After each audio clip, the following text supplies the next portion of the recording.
and Sports here with Joe Gluska, the BCCFA president. Hi, Joe. Hi, good morning. How are you? I'm doing good. When did the football journey begin for you, Joe? When I started playing, probably in the early 60s, And well what before were you you? were born. I Hey, I was appreciate that. ba- based on body type, obviously alignment. That At that point in time, I was considered to be a big man. Now I'd be a small running back. You were protecting the quarterbacks behind, were you? That's right. And I always went with the lookout block. Look out, they're coming. Now, with everything that's been going on in this crazy world, have you had time to kind of get into things that maybe you didn't have time for before? Any hobbies, any tasks around the house? Well, I've been working on my Spanish. I've been trying to learn Spanish over this period of time as well, and I've increased my exercise because I work out every day. I try and get in an exercise bike, a weight workout, a stretch, and then now because the weather has turned so nice up here in Kelowna, I get on my road bike. So does that mean we have to start doing VBN community football provincials in Spanish now? Are you going to be the lead commentator? Hey, well, I think Duarte would really probably sign us up because now with the CFL and the NFL being there, they probably want, some community sports. Absolutely perfect. How long has it been that you've been the BC CFA president? Uh, just over 20 years. Wow. And how did you morph into that role? At one time, I was the president of Football BC, now the BC Provincial Football Association. And then I stepped down, retired from that job, and they asked me to go to attend a community meeting, so I went. And then at that time, the president, Gord Bath, said he needed some help for lunch, so I went out with him. And when I came back, I was the president of community football. No coronation, no parade for you? It was a coronation of sorts, more just like the old days when they used to go into the sailors used to go into towns and all of a sudden they kidnap and Shanghai the young guys and then throw them in the hold, and when they were out at sea, tell them they recruited. Well, thankfully times have changed. What's been the most rewarding part of this role for you?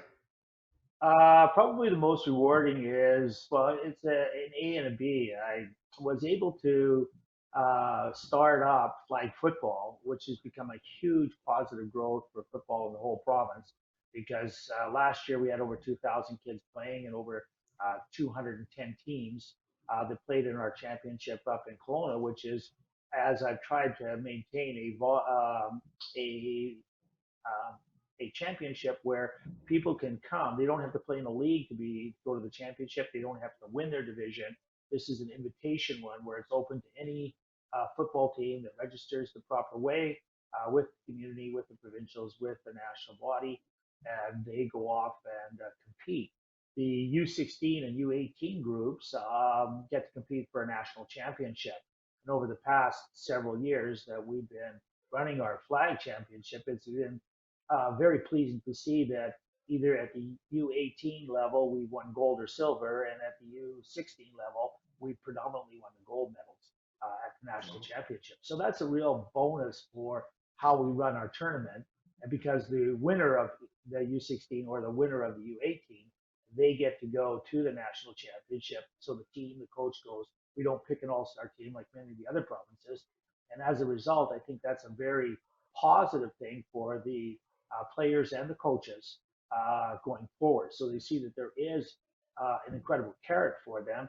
And now it's come to the point where young players really want to play for the national championship because it looks so good on their curriculum vitae. The second part of that is we've started nine-man football.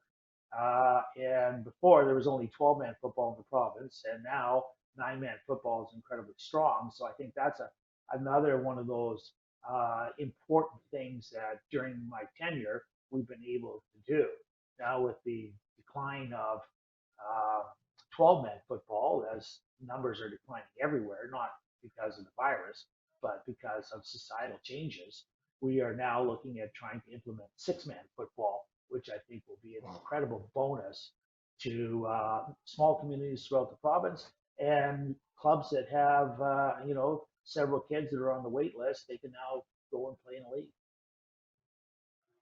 Now, what's been the most challenging part of this role? That could be a loaded question, I'm sure.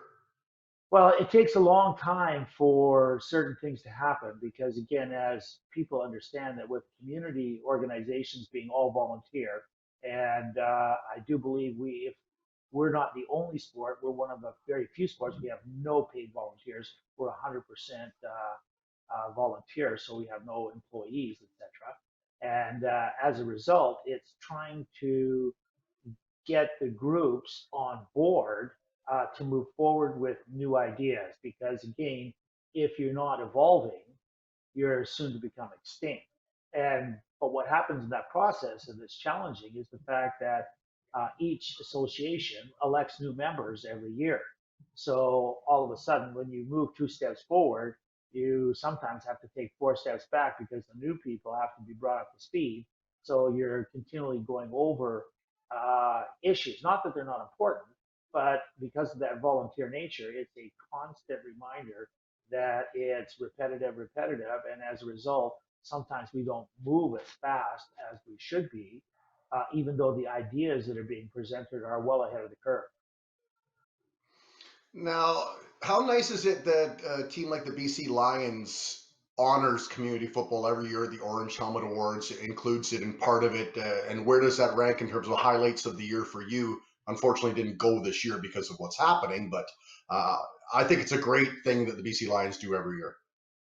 Well, we do too, as part of the community aspect, because now we get a number of awards. Before, as I said, we only had the 12-man, and now we do 12-man football, 9-man football, flag football. So we have a lot more people that are deserving of awards, not only just at the administrative level, but the coaching and the players as well.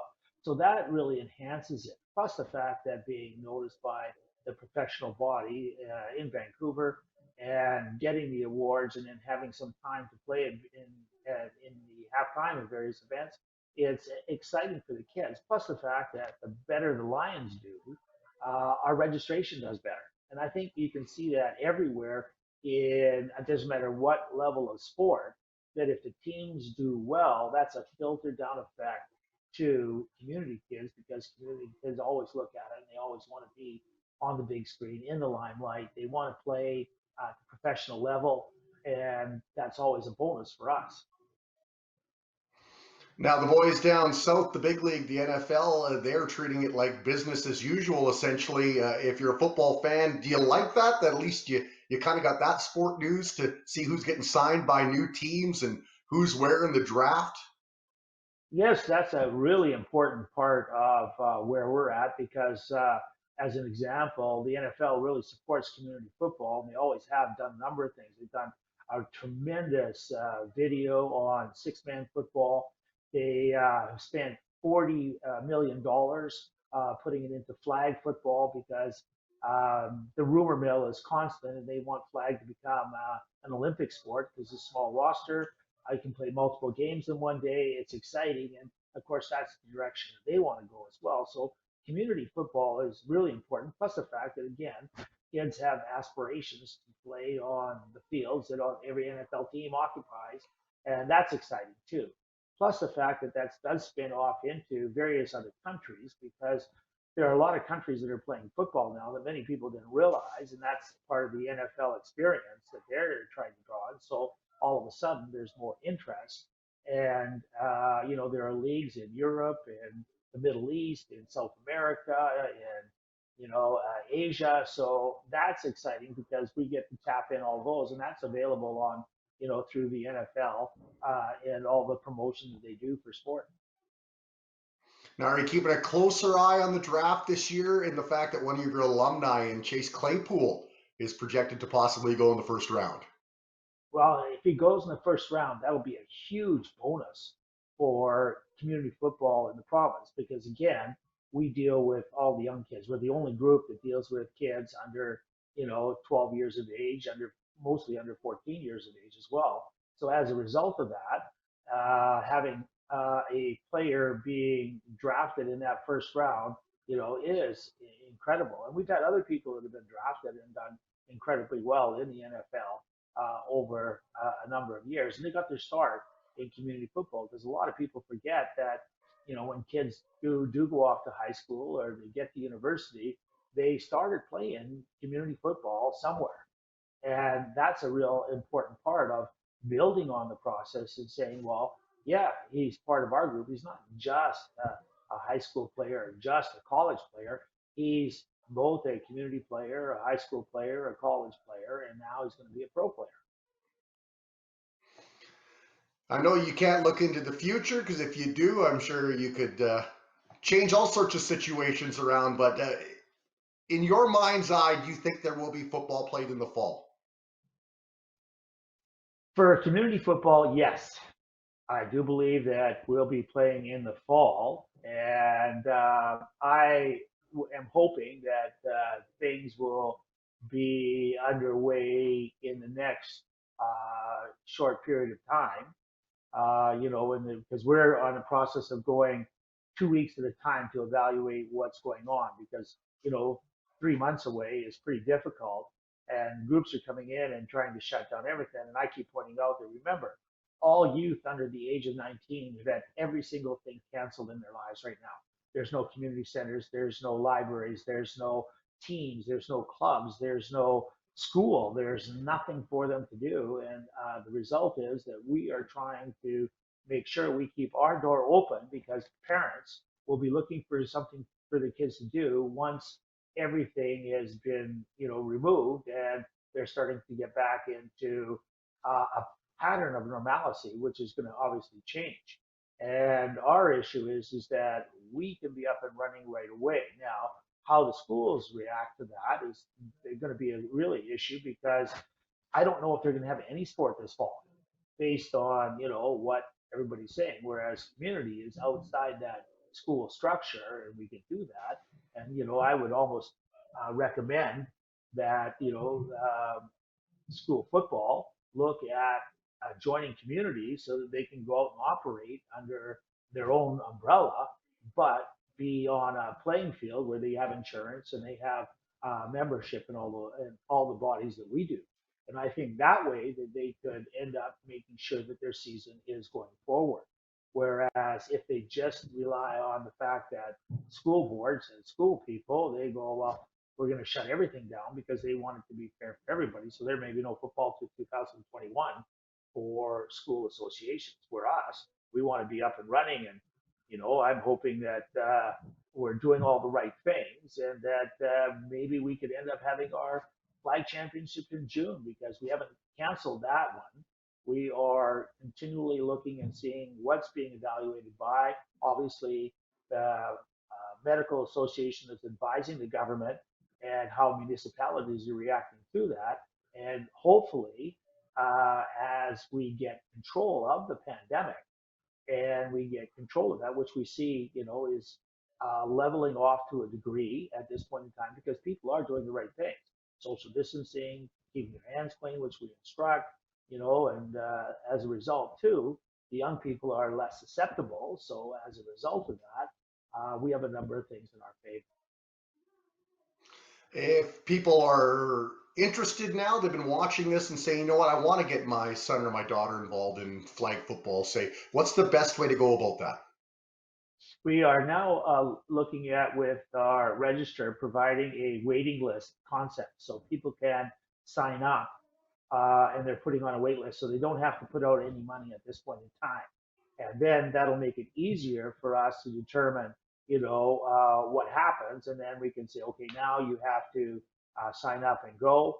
And as I've told the board, and as I've told as many people as I can talk to, I said the issue is that if they lifted all of this, on May 27th, I said we could open it up, and if we have 10 teams, great. If we have 5 teams, fine. If we have 20 teams, super. If we have 100 teams, that's great, because the subgroup that's headed up by Matt McCurdy and Kevin Parks, etc., they are constantly looking at a system where they can plug and play, so that the shorter the season, the event, they can say, okay, now we've got this to go. We're all set to go. We can just have everybody be at the fields and then run our event, and the kids get something to do, and they're not left in a void. Well, Joe, we really hope that we can get this under control and get the great game of football underway back across this province. Thanks for doing this. Okay, no problem. Thank you very much. And it's a beautiful day out here in sunny Kelowna, and I think I'm going to go for a little bike ride. Nice. That's Joe Gluska, president of BCCFA. I'm Warren Andrews with BBN Sports.